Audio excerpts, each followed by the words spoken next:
What's up, guys? So in the last tutorial we started learning CSS, and what we basically did was we just changed a few colors. We gave our web page some color, and we gave it a background color of yellow and a foreground color, or just color of blue, which would be all the text and things like that, and the borders and stuff like that. We'll get to the borders after a while, but for the moment it's just text. So the text is blue, and we use the body selector, so it just selects all of the elements in the body. It just cascades down through all the elements. But we wanted the H1 to be green, so we selected the H1 specifically, and this green overruled this for the H1, as you all know from watching the last tutorial. So let's move on. Now the other thing is, we have this other web page, this about me web page, which is another part of our website, and it's got two paragraphs here. So I'll show you that and then we have a link to that in our my photos, and then we have our about me page. Now if you have a website, you need all your colors and your styles to be the same over the whole website. You can't have a yellow page here and then this page here this has to be yellow, and the words here and all the text here have to be blue, and the H1 has to be green. It has to be consistent to look professional. Otherwise it's not going to look that good at all. So you need to be consistent. So basically, whenever we're using you see the way here we're using embedded style sheets, which is just using the style tags in the head section.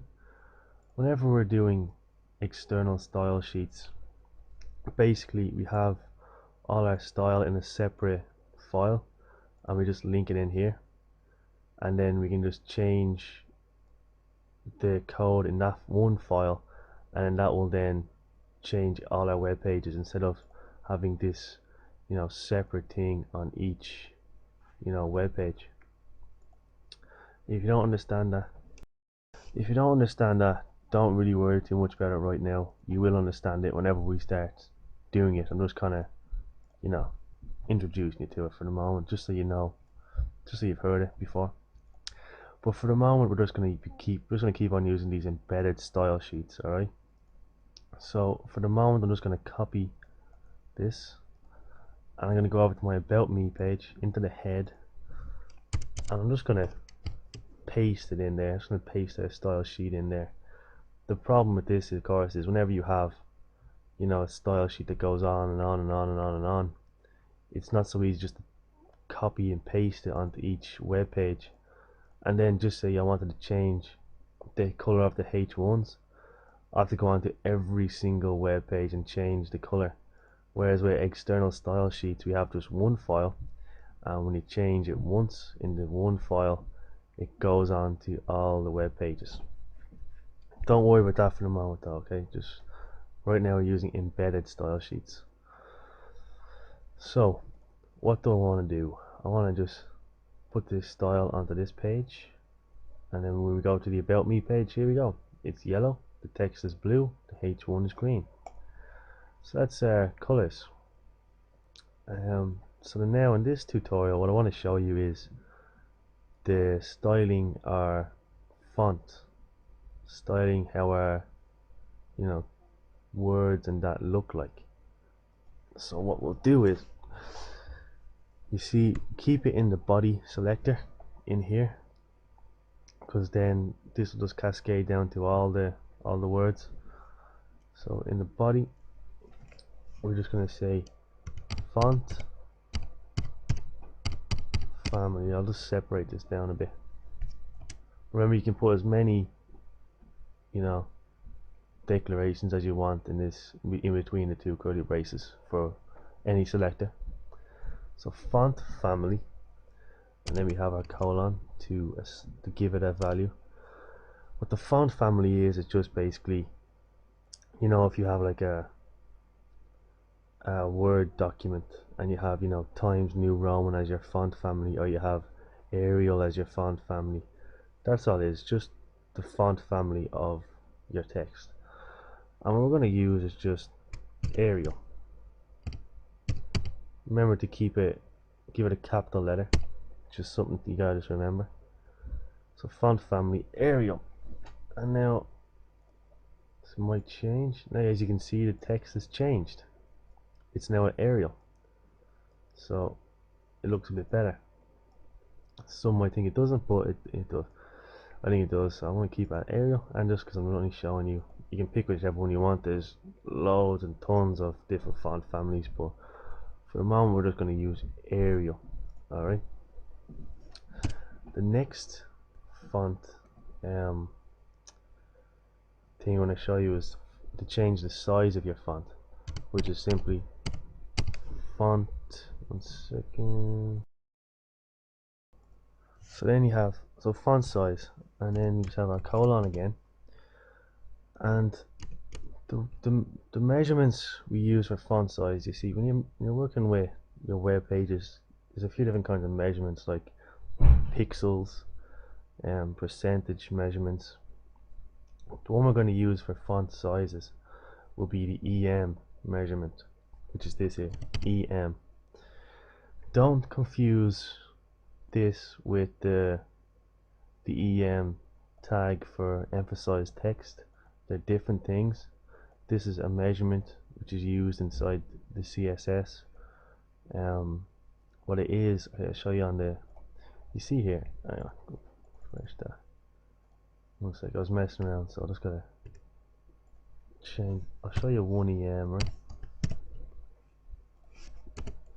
Right, so here's the way your web page is, right?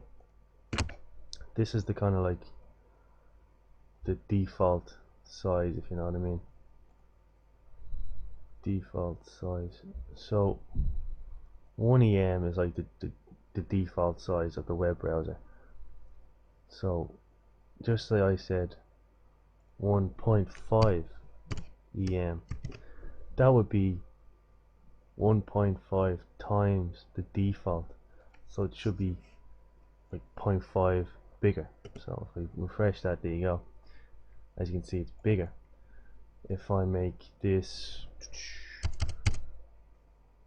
2 EM, it'd be 2 times the default size, which makes it even bigger. So we use EM, so you wouldn't want to go too big. 1 EM is that there. I think 1 EM is probably a nice size there for our, see our paragraphs here, and that 1 EM will do just fine, so keep at 1 EM. Of course, then I can change the H1. The H1 now is sized at 1 EM, but I can use the H1 selector here to select it specifically, and I can, again, font size, and I can make it 1.5 EM, and this will then overrule the size, the H1 size 1 EM here, and I'll make it 1.5 EM. So there you go. 1.5 EM makes it slightly smaller. There's no real way of teaching you how measuring this, how the measurements work. The only way you're going to learn is just by, using them and experience. So if you're making a web page, you use your EM measurements, and you say 1 EM, you try it out, like I want a bit smaller, go 0.8 EM, I want a bit smaller, 0.6 EM or whatever. I think I want to make this bigger, so 1.5 EM is too small for me there, right, for the H1. So I want to try 2 EM. I'll see what 2 EM looks like. There you go, looks that size.